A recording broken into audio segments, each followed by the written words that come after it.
कैसे फोन करते हैं, इससे जिंदगी बड़ी खूबसूरत हो जाती है। हाँ चार्जिंग, और जब बाद लगाते हैं माइक पिक नहीं होता, इसको पिक भी करता है।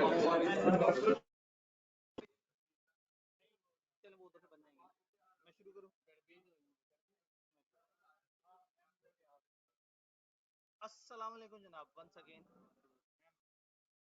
ऑनलाइन वालों को आवाज, कैमरा और स्क्रीन तीनों चीजें क्लियर है तो काइंडली फीडबैक दे दीजिएगा। एक ने कहा सर आप नजर नहीं आ रहे, एक ने कहा सर स्क्रीन गई। ये यार क्या तो फिर आ क्या रहा है? ये भाई सब क्यों दिखा रहे हैं कि हमारे पास सब कुछ आ रहा है?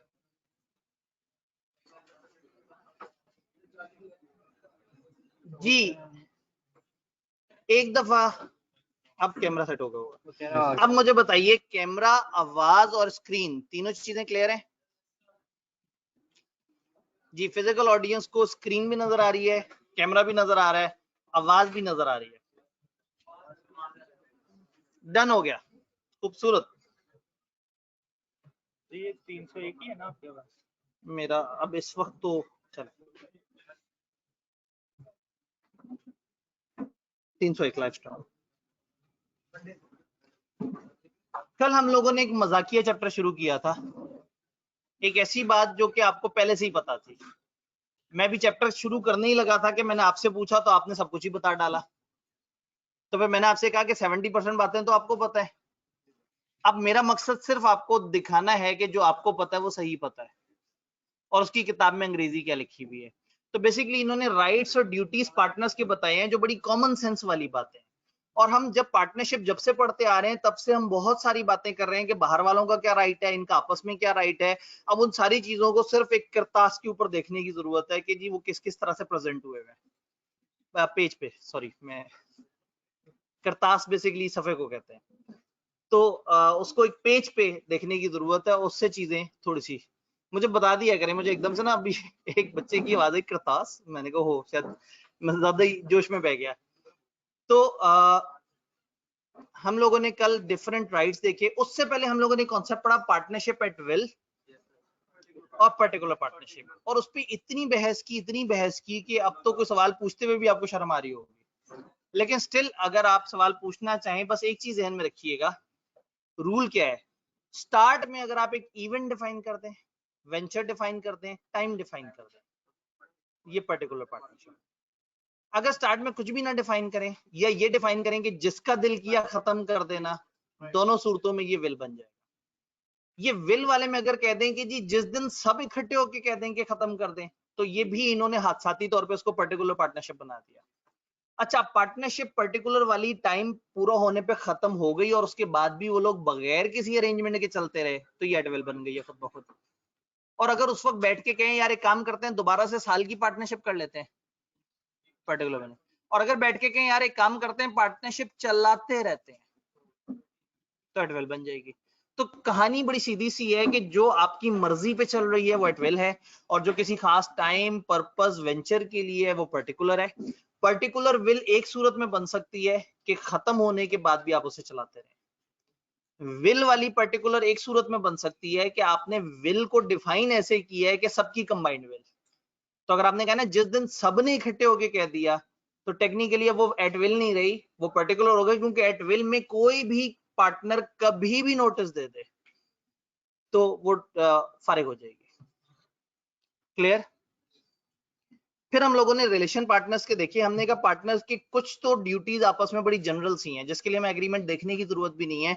ऑब्वियसली ये जस्ट एंड फेथफुल रहेंगे, एक दूसरे के साथ लॉयल होंगे, बेईमानी नहीं करेंगे, बिजनेस को ग्रेटेस्ट कॉमन एडवांटेज के लिए चलाने की कोशिश करेंगे, हमेशा कॉमन एडवांटेज को ऊपर रखेंगे, अपने जाती मफाद को थोड़ा सा पीछे रखेंगे। ट्रू अकाउंट्स देंगे बाकी पार्टनर्स को प्रॉपर ट्रू अकाउंट्स प्रोवाइड करेंगे, यार ये ऐसे है, ये ऐसे है, ये ऐसे है। फुल इंफॉर्मेशन प्रोवाइड करेंगे सारे पार्टनर्स को, किसी से कुछ नहीं छुपाएंगे। और अगर किसी जगह इन्होंने फ्रॉड किया या इन्होंने जान के नेग्लेक्ट किया और इनकी वजह से नुकसान हुआ, तो इनकी ड्यूटी है कि ये बाकी पार्टनर्स को कंपनसेट करेंगे उस लॉस में जो इनकी वजह से हुआ है। ये है थोड़ी सी जेनेरिक ड्यूटीज। फिर हमने आगे जाके देखा था कि आप एग्रीमेंट में आपस में कुछ और चीजें भी तय कर सकते हैं। वो जो एक्ट में कुछ और ड्यूटीज और वो सारी चीजें दी हुई हैं, उसके अलावा अगर आप आपस में मिलके किसी एक्सप्रेस या इम्प्लाइड एग्रीमेंट के थ्रू कुछ भी लिखना चाहें तो आप लिख सकते हैं। आप एग्रीमेंट बाद में बदलना चाहें आप बाद में भी बदल सकते हैं अगर सारे पार्टनर्स तैयार हैं। तो पहले दिन एग्रीमेंट में आप कुछ और ड्यूटीज भी डिफाइन कर सकते हैं। मिस्टर फलाना तुम्हारी ये ड्यूटी हमेशा हुआ करेगी, मिस्टर फलाना तुम्हारा ये इजाफी राइट होगा, ये जो इंटरेस्ट लेने का राइट है, ये जो सैलरी लेने का राइट है, ये जो इस तरह की चीजें जो कॉमनली नहीं होती वो फिर इसमें इसको डिफाइन करना पड़ेगा। देन हम लोगों ने कहा था कि अगर एक पार्टनरशिप रिकॉन्स्टिट्यूट हुई, पार्टनरशिप चेंज हुई या एक बंदा चला गया एक नया बंदा आ गया, या partnership at will say particular बन गई या पर्टिकुलर एट विल बन गई, कुछ भी किसी भी किस्म का चेंज हुआ, अनलेस के आपस में मिलके कुछ और तय किया हो। दोबारा सुने, अनलेस के आपस में मिलके कुछ और तय किया, अगर तो कुछ और मिलके तय कर लिया तो वो फॉलो होगा, और अगर कुछ नहीं तय किया तो कॉमन राइट ये है कि जो हुकूक आपके पहले थे बाकी पार्टनर्स की निस्बत से, अगर आप और बाकी सब बराबर के हिस्सेदार थे तो चेंज होने के बाद भी बढ़े या कम हुए सबके हिस्से आप और बाकी बराबर ही रहने चाहिए। यहां तक हमने जितना पढ़ा था उसमें कोई परेशानी जी जी एक्सेप्शन इस रूल में हमने क्या कहा है, agreement and restaurant of trade एक कानून है जिसमें हम कहते हैं कि किसी भी बंदे को कोई भी बिजनेस करने से नहीं रोका जा सकता, किसी भी बंदे को कोई भी बिजनेस करने से नहीं रोका जा सकता। इसकी एक एक्सेप्शन बचपन में किसी और जगह पे पड़ी हुई थी कि अगर एक दुकानदार अपनी गुडविल समेत बेच दे अपनी दुकान तो फिर उसके बाद उसको रोका जा सकता है कि देखो तुम तो बेच के चले गए, अब तुम यहाँ काम नहीं करोगे। पार्टनरशिप में एक्सेप्शन ये है कि जो हमारा पार्टनर है ना उसके ऊपर हम पाबंदी किसी भी किस्म की लगा सकते हैं। हम उसे कह सकते हैं जब तक तुम हमें टाइम दे रहे हो तुम किसी और को टाइम नहीं दोगे, तुम हमारे पास काम कर रहे हो तुम ये वाला काम नहीं करोगे, इवन तुम हमारे पास काम कर रहे हो तुम कोई भी काम नहीं करोगे। तो मना है ये किसी को काम करने से रोकना, लेकिन एक बंदा जो ऑलरेडी आपके साथ काम कर रहा है आप उसको काम करने से नहीं रोक रहे, कोई और काम करने से रोक रहे हैं, ये अलाउड है एज एन एक्सेप्शन, ये अलाउड है आखिरी पॉइंट में जी। जी बिल्कुल, अगर ऐसा कोई एग्रीमेंट होगा तो उसमें सारे पार्टनर्स की रजामंदी जरूरी है। पार्टनरशिप के जितने भी एग्रीमेंट है उसमें सारे पार्टनर्स की रजामंदी जरूरी है जी। अगर एक पार्टनर के साथ हम एक चीज एग्री कर रहे हैं कि जी तुम कोई और काम नहीं करोगे और वो कहे मैं नहीं मानता और बाकी कहे हम भी नहीं मानते, तो इनकी पार्टनरशिप ही नहीं बनेगी, इनकी चल ही नहीं सकेगी पार्टनरशिप। इसीलिए पार्टनरशिप के शुरू में एक एक रूल डिफाइन कर लें, दरमियान में चेंज करना है तो कैसे जो होगा चेंज, सबकी रजामंदी से। तो अगर उस वक्त भी कोई एक भी इख्तलाफ कर रहा है तो फिर वो रूल चेंज नहीं हो सकता जी।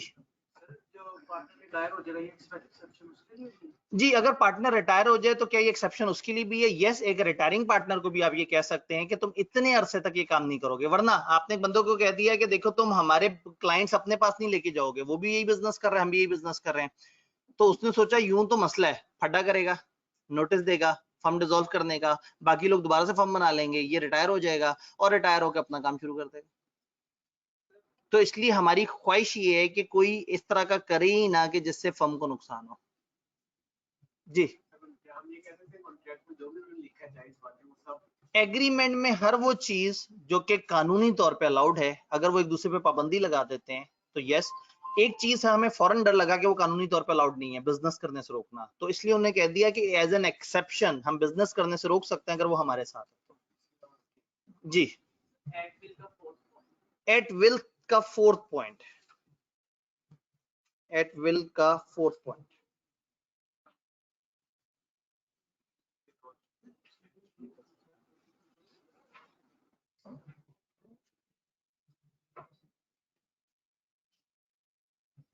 द फर्म इज डिसॉल्व्ड, ये वाला।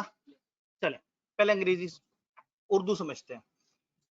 एक पार्टनर ने कहा मैं नोटिस दे रहा हूं फर्म बंद कर दो, उसने नोटिस दिया 27 जनवरी को फर्म बंद हो, उसने 27 जनवरी को नोटिस दिया, उसने कहा यार 5 फरवरी से फर्म बंद कर देते। नोटिस में क्या लिखा हुआ है 5 फरवरी, तो फर्म कब बंद होगी? और अगर नोटिस में कुछ नहीं लिखा तो फर्म कब बंद होगी?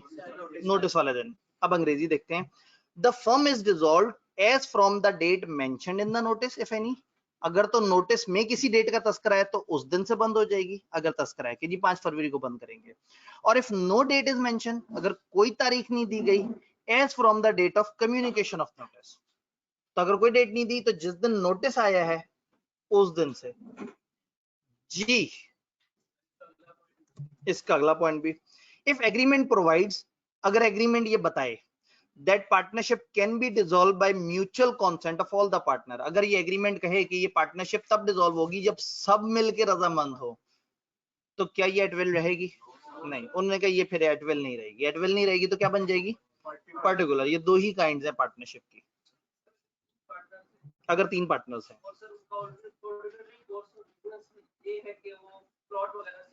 तीन पार्टनर्स का मेन काम धंधा ये है कि वो प्लॉट खरीदते बेचते हैं। फिर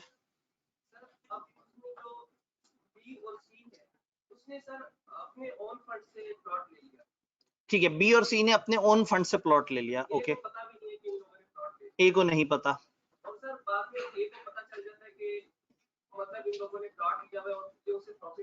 ठीक है, सवाल ये है कि ए बी सी तीन पार्टनर हैं, तीनों प्रॉपर्टी का बिजनेस करते हैं, और ए को बगैर बताए बी और सी ने अपने पैसों से खुद से अपने नाम से कुछ प्लॉट ले लिया और उसको बेच के प्रॉफिट कमा लिया। हाँ, अब अगर तो एग्री किया हुआ होता कि आप काम धंधा नहीं करेंगे, फिर तो सिरे से मना था। अब अगला सवाल ये पूछा जाएगा गहराई में उतर के कि ये जो इन्होंने प्लॉट लिया, क्या ये उस क्लाइंट से तो नहीं लिया जो फर्म को प्लॉट बेचने आया था? ये भी इंपॉर्टेंट है ना। अब अगर कोई फर्म को बेचने आया था और इन्होंने फर्म का नुमाइंदा बन गया, उसे प्लॉट लिया और करे यार ये तो बड़ा फायदा है, फर्म को नहीं बताते, हम खुद ही डील कर लेते हैं, तो ये कहलाएगा सीक्रेट प्रॉफिट। और अगर इन्होंने अपनी जाती जिंदगी की कैपेसिटी में किसी और जगह इनके बिजनेस से हट के इनकी नुमाइंदगी ना करते हुए वो प्लॉट लिया है, number one. Number two, agreement में ममानियत भी नहीं है, फिर अलाउड है। अगर एग्रीमेंट रोक दे के तुम लोग कोई काम धंधा नहीं करोगे तो भी गलत है। एग्रीमेंट ना रोके और ये फर्म का अपने आप को पार्टनर शो करके वो ट्रांजैक्शन करें और उसका फायदा खुद को उठा लें, तो ये वाली चीज पे सीक्रेट प्रॉफिट की डेफिनेशन में आएगी। जी, कोई भी बिजनेस या सिर्फ जो कर रहे हैं वही एग्रीमेंट पे मना करते हुए कोई भी बिजनेस भी लिखा जा सकता है और वो बिजनेस भी लिखा जा सकता है। कल मैंने इसकी आपको एक्सप्लेनेशन दी थी कि अगर एक बंदा पार्टनरशिप को टाइम देते देते साथ अपनी ट्यूशन पढ़ा रहा है बहुत सारी, और पार्टनरशिप को टाइम ही नहीं दे पा रहा, तो हो सकता है पार्टनर्स का यार एक दफा बैठ के तय कर लेते हैं हम में से कोई इस काम के अलावा काम नहीं करेगा, क्योंकि उससे क्या होगा कि फिर उसकी अटेंशन डाइवर्ट हो जाएगी। तो अगर ये आपस में मिल के एग्री कर लें तो हम रोकने वाले कोई नहीं है। जी सामने के हाजरीन, जी पर्टिकुलर पार्टनरशिप क्या पर्टिकुलर पर्पस पूरा होने से पहले डिसॉल्व हो सकती है? ये एक बड़ा सेंसिटिव सा मामला है। इसमें सारे के सारे पार्टनर्स की रजामंदी जरूरी होगी, सारे के सारे पार्टनर्स। अदरवाइज अगर एक आध कोई कहे यार इसे डिसॉल्व कर दो, मैं खत्म करना चाहता हूं, तो जो बीच में छोड़ जाए फिर उसको हम कसूरवार कंसिडर करेंगे, और अगर कोई नुकसान हुआ या कुछ और हुआ तो वो उसको देना पड़ेगा। तो पर्टिकुलर पार्टनरशिप नॉर्मली वेंचर पूरा होने पर खत्म होती है, लेकिन अगर सारे पार्टनर्स सारे के सारे मान जाए कि हमने इसे खत्म करना है तो फिर खत्म होगी, वरना नहीं होगी।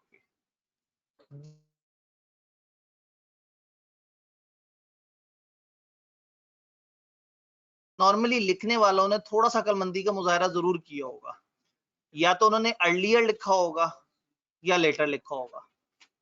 मतलब अगर उन्होंने कहा है ना ये पार्टनरशिप इस पुल की तामीर तक या 2 साल तक है, अब फिर बताएंगे कि अर्लियर ऑफ पुल की तामीर और 2 साल या लेटर ऑफ पुल की तामीर और 2 साल, तो फिर बताना पड़ेगा कि इनमें से कौन सा टाइम पहले आ जाए या बाद में आ जाए तब तक पार्टनरशिप है।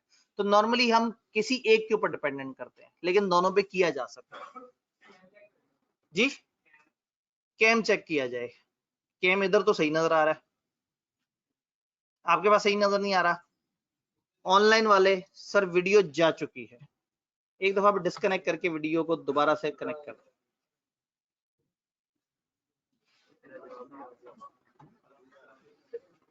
जी क्या अब कैम आ रहा है? आ गई सर, शुक्र है इसने सर आ गई नहीं कहा। खान साहब क्या करते हैं आप? आ गई सर, ठीक है जी।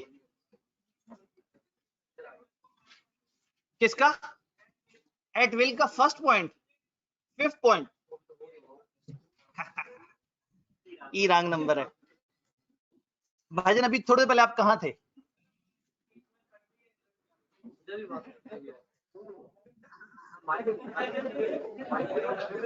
भाई ने कहा इधर भी आवाज कट रही है, अगर आप तक आवाज नहीं पहुंच रही थी तो मुझे एक दफा फीडबैक देते। ये तो बिजनेस लॉ का केस स्टडी हो गया, बच्चे ने बताया नहीं और मुस्कुराता रहा, टीचर पढ़ाता गया, टीचर ने पॉइंट नंबर 5 पढ़ाया, पॉइंट नंबर 4 पढ़ाया, बच्चा ऐसे ऐसे ऐसे ऐसे करता रहा और बाद में कहा सर वो तो आवाज ही नहीं आ रही थी, मैं तो कानों को ऐसे ऐसे कर रहा था, खुदा का खौफ करें भाईजान, ये अभी पॉइंट बड़ा तसल्ली से डिस्कस हुआ है, अब आपने रिकॉर्डिंग में सुनना है, ऐसे ना करें, इतना जुल्म तो ना करें।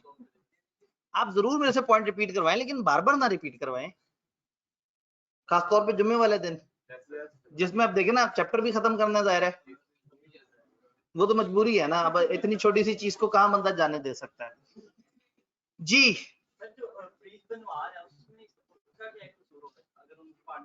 जी, जो ब्रिज बनवा रहा है उसका क्या कसूर कि इनकी पार्टनरशिप खत्म हो गई? इनकी पार्टनरशिप खत्म हो जाने से ये इंसान तो नहीं खत्म हो जाएंगे, जॉइंट एंड सेवरल लायबिलिटी तो है इनकी, तो वो ब्रिज बनवाने वाला इनमें से किसी को भी पकड़ सकता है, भाई ने की किया है। और टाइम पूरा होने पे अगर ब्रिज कंप्लीट नहीं हुआ तो पार्टनरशिप को दोबारा से बना लेंगे। ये डिपेंड करता है, कुछ बातें सवाल भी तो बताएगा ना आपको, कुछ सवाल बताएगा जो इंफॉर्मेशन वो दे उसकी बिना पे हल कर दें।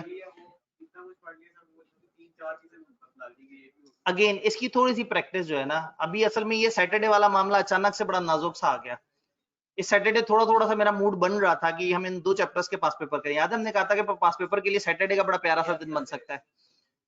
अब इन्होंने ये इस तरह से कर दिया, अब उससे फिर ऑनलाइन की तरफ, फिर इस क्लास में फिजिकल हाजरीन आए हैं, वो ऑनलाइन में रजिस्टर नहीं है, फिर उसका और तरह का मसला, फिर 100 तरह के और मसले। मैं देखता हूँ अगर कोई रिकॉर्डिंग करके आपके क्या उस पर डाल दी जाए कैंपस इनसाइट पे, लेकिन अगेन ये क्या करने के लिए ना, क्लास पढ़ाना आसान है, रिकॉर्डिंग पहले करके उसको शिफ्ट करके उसको पहुंचा के अपलोड करवाने में ज्यादा दिक्कत होती है। देखते हैं इस पे कुछ माहौल बनाते हैं। शायद कॉलेज वालों ने दे दिया लेकिन मैंने तो मना किया था।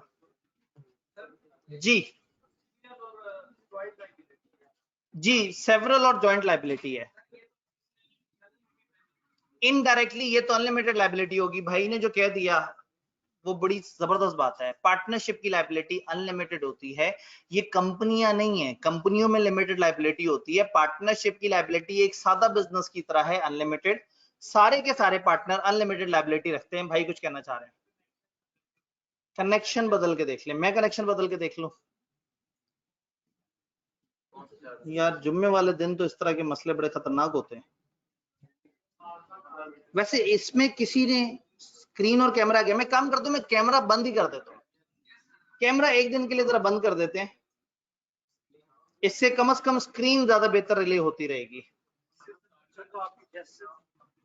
ठीक हो गया जी सर, सब ठीक था सर, सिर्फ आपकी क्लास में प्रॉब्लम आती है। काश मैं भी प्रिंसिपल होता, ये 6-7 बंदे जो है वो घूम रहे होते, वो कहते जी बताएं कहाँ कब कौन सा मसला है। हम मेहमान टीचर हैं, आए पढ़ाए चले गए, ऊपर से वो मतलब उनको भी नहीं पता होता हमारे साथ क्लास में क्या हो रही है, वो बेचारे पूछते हैं कि भाई क्लास में कोई मसला तो नहीं हुआ, फिर हम कहते हैं किसी की शिकायत लगाएं तो वो बेचारा भी जो है ना उसको वो परेशान, तो फिर हम अपनी ही टीम से कहते हैं यार देखो तुम लोग भी थोड़ा सा जरा हिम्मत हिम्मत कर लो। दूसरा एक और बात भी है, पीछे से एक कनेक्शन चला आ रहा होता है ना, तो एक चीज स्टेबल चल रही होती है, हमारे आते ही पहले वो लाइसेंस खत्म, दूसरा लाइसेंस, उसको लॉग इन करते हैं, इसको चेंज करते हैं, इसको चेंज करते हैं, इसको 3 जगह पे अलग अलग चेंजेस होती हैं, उसकी वजह से भी थोड़ी सी दिक्कत। फिर नेट जो है वो तो सेम ही है, हो सकता है दोपहर के करीब नेट थोड़ा सा मसला करता हो, ये हर दिन नहीं होता था, ये कल इशू आया और आज इशू आया, पहले तो इस तरह से इतने ज्यादा इश्यूज नहीं आते थे। जी अभी आ रही है सर, आपके पिक से ही तो क्लास की सिचुएशन का पता चलता रहता था। सर आपको इंटरनेट से कोई ज्यादा दुश्मनी है, टेक्नोलॉजी जो है ना वो कहीं ना कहीं किसी ना किसी वक्त धोखा दे देती है। इस दफा मैं अपनी एक डिवाइस मिस करूं, पहले मैंने अपनी एक डिवाइस एहतियातन साथ रखी होती थी, कल भी फिर अपने मोबाइल पे चला ली थी क्लास और चल गई थी, लेकिन उसमें खतरा ये होता है कि कोई कॉल आ जाए तो वो क्लास डिस्कनेक्ट हो जाती है। वैसे मुझे कोई कॉल करता भी नहीं है, वो शख्स तो शहर छोड़ गया। अच्छा जी ये बात समझ आई? कोई और लेजिटिमेट अच्छा जेन्युइन अनरिपीटेड सवाल? सारी बात समझ आ रही है? अब यहां तक हम लोगों ने देखा था rights and duty relating to conduct of the business, business चलाने के हिसाब से कौन कौन से राइट हैं सब आपको पता है, सिर्फ मैंने आपको सिर्फ दिखाना है। हर पार्टनर के पास ये जो क्वालिफाइड ड्यूटीज पार्टनर की होती हैं, ये एग्रीमेंट से चेंज की जा सकती हैं। यानी कि क्या है, कुछ ड्यूटीज तो वो हैं जो लॉ में लिखी हुई हैं, कुछ ऐसी हैं जो एग्रीमेंट से चेंज हो सकती हैं। कंडक्ट ऑफ द बिजनेस के हवाले से, बिजनेस चलने के हिसाब से आपके क्या राइट्स और ड्यूटीज हैं? Right to take part in conduct of the business. हर पार्टनर चाहे उसने पैसे दिए हैं या नहीं दिए, कम दिए हैं या ज्यादा दिए हैं, उसका ये बुनियादी हक है कि वो बिजनेस में हिस्सा ले और बिजनेस के मामलात में बोले। किसी को बिजनेस के मामलात में बोलने से नहीं रोक सकते। वो पार्टनर है, पार्टनर ओनर है, पार्टनर छोटा हो या पार्टनर बड़ा हो, पार्टनर पार्टनर होता है। तो पार्टनर जो है वो उसको बोलने का हक है। इसकी ड्यूटी है कि वो डिलीजेंटली इसकी ड्यूटीज को अदा करे। ये तो हमने पीछे भी पढ़ा था, ध्यान से काम करे। इधर हम कह रहे हैं कि हम ये लिख सकते हैं, आपस में एग्रीमेंट में लिख सकते हैं कि देखो ध्यान से काम करना, अगर तुम्हारी बेध्यानी गलती से भी हुई तो तुम्हें नुकसान हो, तो उसको होने वाला नुकसान तुम्हें चार्ज करेंगे। वरना अगर हर बंदा ध्यान से काम करो और फिर भी गलती हो जाए तो पार्टनरशिप में सब शेयर कर लेते हैं, चलो यार गलती हो जाती है। लेकिन अगर एग्रीमेंट में लिख दिया कि ये काम बड़ा सेंसिटिव है, किसी की गफलत से नुकसान हो सकता है, तो जो गफलत दिखाएगा, ना चाहते हुए भी गफलत दिखाएगा, वो नुकसान का जिम्मेदार खुद होगा। तो हम ये डिफाइन कर सकते हैं। फिर फर्म के मैटर में कंसल्टेशन का राइट उसका है, हर पार्टनर का राइट है कि उसको कंसल्ट किया जाए किसी भी मैटर में। किसी भी ऑर्डिनरी मैटर में, कोई भी नॉर्मल मामलात में अगर कोई डिफरेंस ऑफ ओपिनियन है, एक बंदा कुछ और कह रहा है, दूसरा कुछ और कह रहा है, तो हम देखेंगे मेजॉरिटी ऑफ द पार्टनर क्या कह रहे हैं। इन गुड फेथ, नेक नियति से मेजॉरिटी ऑफ द पार्टनर्स का क्या मानना है। तो मेजॉरिटी ऑफ द पार्टनर्स जो है, अगर वो कह रहे हैं कि ये चीज ऐसे है, तो फिर उस तरह से हो जानी चाहिए। No change may be made in nature of business without the consent of all partners। इसका मतलब है कोई भी बिजनेस डिसीजन आधे से ज्यादा पार्टनर्स होके कर दें, ले लिया जाएगा। लेकिन बिजनेस में अगर कोई चेंज करना हो, आप अपने मेन बिजनेस को ही बदल के किसी और बिजनेस पे जा रहे हो, तो वो मेजॉरिटी का रूल नहीं है, वहां क्या रूल है? All the partners. फिर इसका एक राइट है कि इसको बुक्स ऑफ द फर्म की एक्सेस होगी। जैसे पीछे ड्यूटी थी ना कि वो अकाउंट्स दिखाएगा दूसरों को, तो हर पार्टनर का ये राइट है कि वो बुक्स ऑफ अकाउंट्स को देख सकता है। आपके पास स्क्रीन क्लियर आ रही है? ठीक है, चलिए, तो फिजिकल वाले स्क्रीन क्लियर आ रही है। ठीक है, एक बच्चे ने स्क्रीन का मसला बताया था। ठीक, राइट फॉर रेमुनरेशन, किसी भी पार्टनर को कोई एंटाइटलमेंट नहीं है कि वो रेमुनरेशन ले काम करने के लिए। लेकिन अगर एग्रीमेंट में आपने एक बंदे के साथ तय किया है कि देखो तुम एक्स्ट्रा काम करोगे तो तुमको इतनी रेमुनरेशन मिलेगी, इसका मतलब क्या है? रेमुनरेशन जनरल राइट नहीं है। जनरल राइट वो थे जो सबको कॉमनली मिलते हैं। ये कौन से राइट्स हैं? ये वो राइट्स हैं जो एग्रीमेंट में लिखे जा रहे हैं। इसको हम क्वालिफाइड राइट्स भी कहते हैं, क्वालिफाइड ड्यूटीज भी कहते हैं, जो एग्रीमेंट में लिखी हुई हो। तो एग्रीमेंट में अगर लिख दिया जाए कि तुमको मिलेगी रेमुनरेशन, तो फिर उस बंदे का राइट है कि उसको रेमुनरेशन मिले। और अगर एग्रीमेंट में ऐसा कुछ नहीं लिखा, तो जो जितनी मर्जी मेहनत कर रहा है उसको रेमुनरेशन का कोई हक नहीं है। तो हम कह रहे हैं partner not entitled to receive remuneration. Sometimes remuneration is allowed to working partner subject to, अगर एग्रीमेंट में लिखा है तो ठीक है। सब्जेक्ट टू एग्रीमेंट का मतलब है एग्रीमेंट के अनुसार, एग्रीमेंट के मुताबिक। अगर एग्रीमेंट में होगा तो ऐसा मिलेगा, अदरवाइज नहीं। जी, रेमुनरेशन का मतलब क्या है? रेमुनरेशन का मतलब है तनख्वाह, मुआवजा, अलाउंस, बेनिफिट, इसको हम रेमुनरेशन कहते हैं। तो किसी भी पार्टनर को कोई रेमुनरेशन, कोई सैलरी वगैरह नहीं मिलेगी काम करने की। लेकिन अगर आपस में तय किया है कि तुम ज्यादा मेहनत कर रहे हो, तुमको हम सैलरी भी देंगे, तो फिर उसको salary. Sharing profit and losses, normally every partner has a right to share profit equally unless agreed different। क्या मतलब हुआ? अगर तो रेशो डिफाइन की है तो उस रेशो में मिलेगा, और अगर खामोश है एग्रीमेंट, तो जितने पार्टनर्स हैं वो प्रॉफिट के किस हिस्से के हैं? बराबर के हिस्सेदार हैं। एग्रीमेंट टू शेयर प्रॉफिट में imply an agreement to share losses also unless some are exempt from sharing of losses. अगर आपने कह दिया हाँ भाई हमारी कंपनी में हम चारों बराबर के हिस्सेदार हैं, तो इसका ऑटोमेटिकली मतलब है कि चारों प्रॉफिट के भी बराबर के हिस्सेदार हैं, लॉस के भी। अगर आप चाहते हैं कि कुछ पार्टनर सिर्फ प्रॉफिट के हिस्सेदार हो, लॉस के ना हो, तो एग्रीमेंट में लिखना पड़ेगा मिस्टर ए और मिस्टर डी, इनको लॉस का हिस्सा नहीं जाएगा। इसका मतलब अगर मैंने पार्टनरशिप में जुमला लिखा है कि हम चारों पार्टनर प्रॉफिट में बराबर के हिस्सेदार हैं, लॉस का जिक्र नहीं किया, तो automatically it would be assume कि ये सब लॉस के भी बराबर के हिस्सेदार हैं। अगर मुझे किसी को लॉस के हिस्से से निकालना है तो मुझे एक्सप्रेसली लिखना पड़ेगा कि मिस्टर ए, मिस्टर डी, आप दोनों के ऊपर लॉस चार्ज नहीं होगा। बात समझ आई? Right to interest on capital, अगर पार्टनर्स ने आपस में एग्री किया है तो जो कैपिटल उन्होंने दिया है, कैपिटल का मतलब है वो जो पार्टनरशिप में उन्होंने पैसे दिए हैं उसके ऊपर उनको इंटरेस्ट भी मिलेगा। याद है मैंने कहा था दो तरह के पार्टनर हैं, एक पैसे देता है, एक सर्विसेज देता है। नॉर्मली पैसे देने वाला हो या सर्विसेज देने वाला हो, ये सब हिस्सेदार होते हैं प्रॉफिट, उनको प्रॉफिट कैसा मिलता है।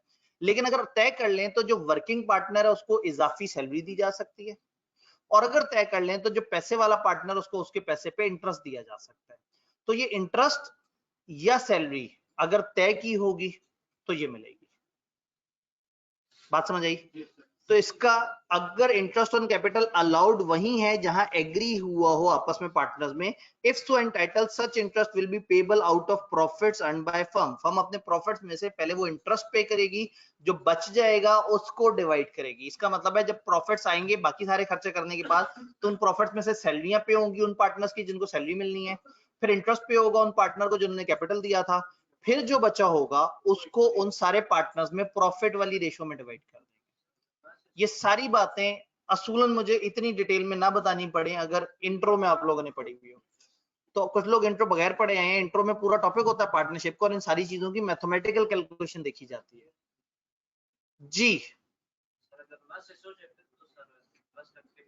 जी, अगर लॉसेस हो तो क्या इंटरेस्ट ऑन कैपिटल देंगे? इंटरेस्ट ऑन कैपिटल हम कम से कम अकाउंट में एक्रू जरूर कर देंगे। पता नहीं वर्ड एक्रू अभी तक आप लोग, ठीक है, अकाउंट में कम से कम नोट कर देंगे कि हाँ भाई इस बंदे का हमारी पार्टनरशिप की तरफ से इतनी लायबिलिटी बन गई है, हमने जब जिंदगी में प्रॉफिट हो इसको देना जरूर है, तो बुक कर लेंगे, पैसे नहीं देंगे।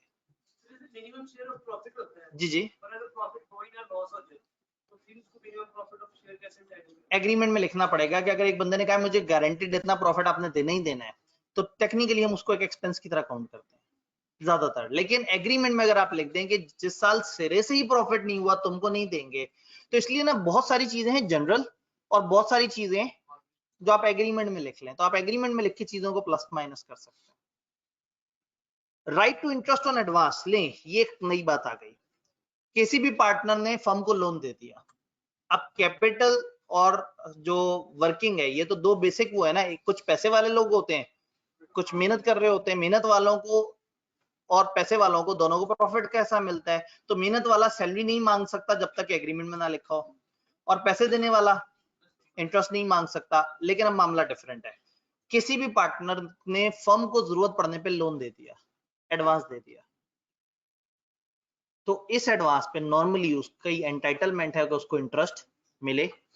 अगर कुछ तय करना भूल गए और वो अदालत जाके कहे देखें जी मैंने लोन दिया और ये मुझे उसके ऊपर कोई इंटरेस्ट नहीं दे रहे, तो कम से कम 6% लॉ ने कहा है कि उसको मिलेगा 6% के रेट से। उसने जितना लोन दिया है 6% सालाना के हिसाब से उसको उतना इंटरेस्ट मिलेगा। If a partner makes for any payment और advance beyond amount of capital, अपने कैपिटल से हट के अगर एक्स्ट्रा से कोई चीज कंपनी को एडवांस करता है, he is entitled to interest on it at rate of 6% per annum or as agreed upon। आपस में कुछ तय कर लें तो वो, और कुछ ना तय करें तो 6%। आई होप कि हम बहुत मुश्किल बातें नहीं कर रहे, बड़ी स्ट्रेट फॉरवर्ड सी बातें चल रही हैं।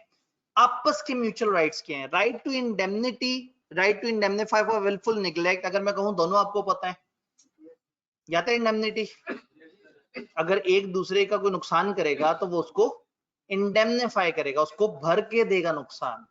Every partner has a right to claim indemnity from firm in respect of payments made or liabilities incurred by him in ordinary cases as well in case of emergency। किसी भी partner ने firm के लिए कोई भी खर्चा किया और कोई भी नुकसान उठाया तो उसका हक है कि वो फर्म से मांग सकता है, और रिवर्स भी, अगर फर्म को किसी भी पार्टनर की वजह से कोई नुकसान हुआ तो फर्म उस पार्टनर से वो नुकसान मांग सकती है। हर जाना यही है बेसिकली, इस केस में हर जाना यही है। जी जी, इसमें अब अगेन वही बात है कि बिटवीन द पार्टनर्स, पार्टनर्स वही होते हैं जो इनको पता है। थर्ड पार्टीज की नजर में पार्टनर वो भी होता है जो उनको लगता है पार्टनर। ये चैप्टर डील कर रहा है बिटवीन द पार्टनर्स। इससे अगला चैप्टर है वो रिलेशन विद बाहर के लोग हैं, उसमें हम उन पार्टनर्स का तस्करा करेंगे। फर्म से मुराद है कि फिर इसके अलावा जो बाकी पार्टनर्स हैं वो अब इसको कंपनसेट करेंगे जो इसका नुकसान सबकी वजह से हुआ। देखिए ना, एक फर्म है, फर्म का नाम है ABCD। सी की वजह से नुकसान हो गया, सी ने लॉस कर दिया 2 लाख का, और थर्ड पार्टी ए से आके 2 लाख रुपए ले गई। इसमें 2 काम हुए। सबसे पहले सी ने लॉस किया 2 लाख का, सी का लॉस की वजह से फर्म थर्ड पार्टीज को 2 लाख के लिए लायबल हो गई।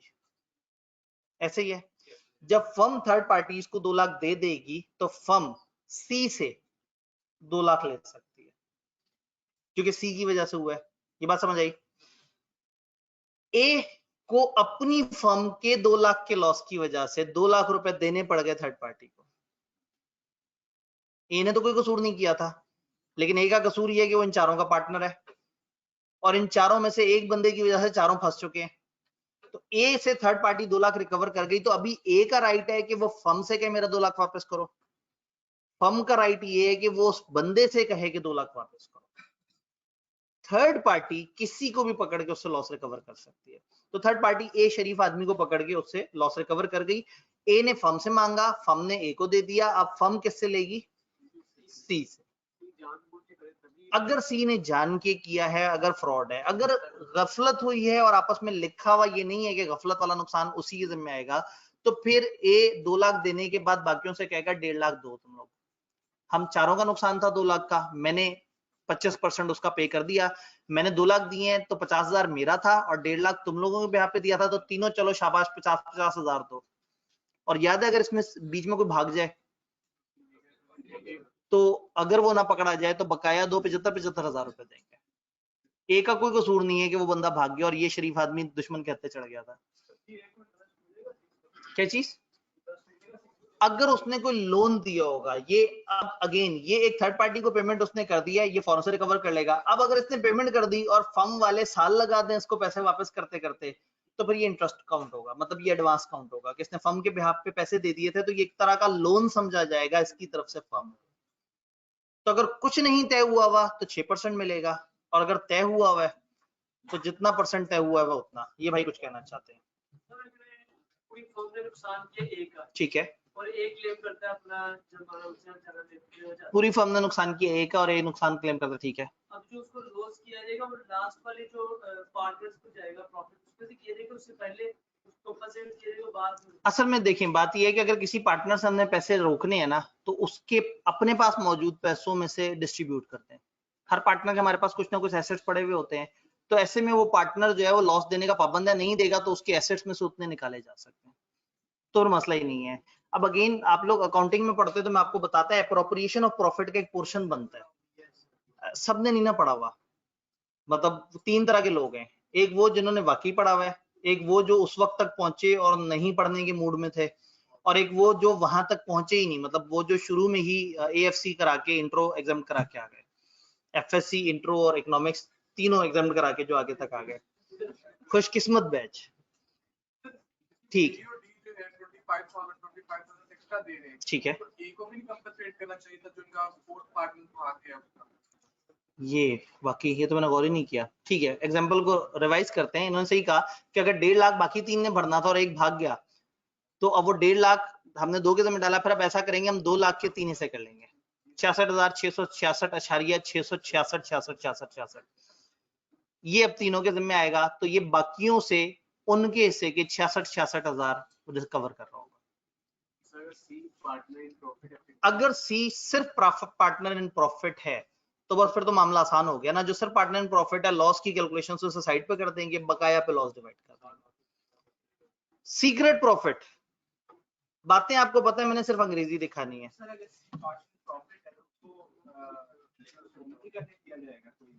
क्या अगर वो सिर्फ पार्टनर इन प्रॉफिट है तो कोशिश करेंगे वो साइलेंट पार्टनर है। गौर से देखें तो जो इन्वेस्टर है ना, वही पार्टनर इन प्रॉफिट भी होता है ज्यादातर, और वही ज्यादातर साइलेंट भी होता है, तो कोशिश करते हैं कि बाकी लोग डील करें। If a partner uses partnership property, या पार्टनरशिप का नाम, या पार्टनरशिप के business connection, to make a secret profit, personal profit, other partners can claim those profit for the partnership. कई दफा बात हुई है, आज भी 2 सवालों के जवाब में बात हुई है कि अगर एक पार्टनर पार्टनरशिप के नाम पे कोई डीलिंग कर ले और उससे प्रॉफिट कमा ले, तो वो उस प्रॉफिट के लिए वो जवाबदेह होगा, बाकी पार्टनर्स को वो सीक्रेट प्रॉफिट कहलाएगा और वो उसने बाकी पार्टनर्स के हवाले करना होगा।